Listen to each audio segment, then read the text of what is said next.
Hello, it's Grandma's. Tonight we're going to continue with our Jesus Storybook Bible, and we are on page 192. This one is called The King of All Kings, and it's the story of the three wise men from Matthew chapter 2. Let's begin. Far away in the east, three clever men saw the very same star, the star that God had put in the sky when Jesus was born. They knew it was a sign. A baby king had been born. They had been waiting for this star. They knew it would come.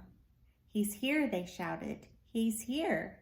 And I'm sure if you'd been there, you would have heard them laughing and dancing and singing until the sun came up. At dawn, they packed up their camels and wrapped gifts for the baby.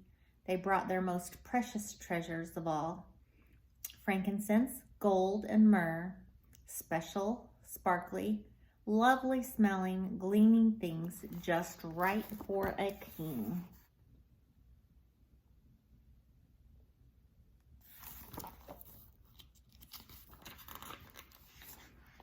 The three wise men, actually, if you'd meet them, you'd have thought they were kings because they were so rich and clever and important looking. The three wise men set off. They rode their camels across endless deserts, up steep, steep mountains, down into deep, deep valleys, through raging rivers, over grassy plains, night and day, day and night. For hours they turned into days, and turned into weeks, then turned into months and months, until at last they reached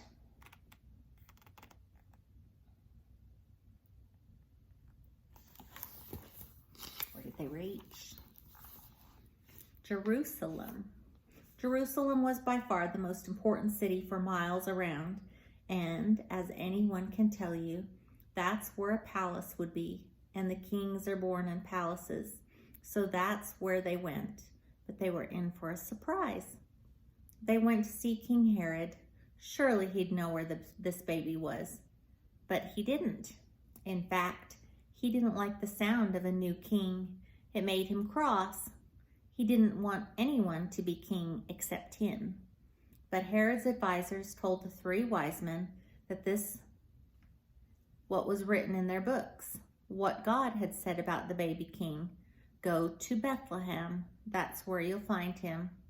Suddenly the star they had seen in the east started moving again, showing them the way. So the three wise men followed the star out of the big city along the road and into the town of Bethlehem. They followed the star through the streets of Bethlehem, out of the nice part of town, through the not so nice part of town, and into really not so nice at all part of town, down a little dirt road track until it stopped right there, a little house. But wait, it wasn't a palace, and there wasn't any guards or servants or flags or red carpets or trumpets or anything. Did they get it wrong? Or was this what God meant?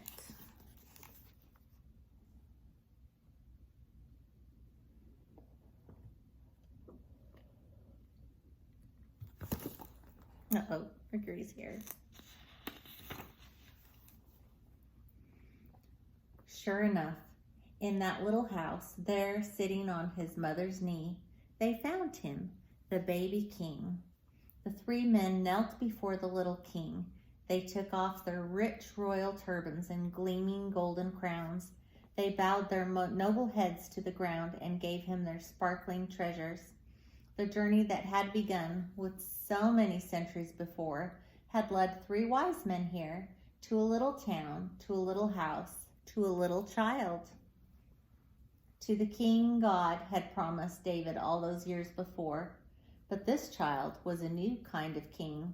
Though he was the Prince of Heaven, he had become poor.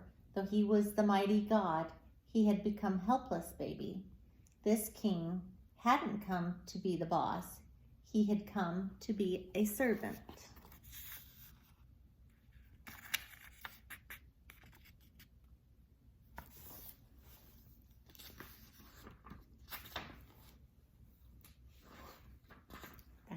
of that section.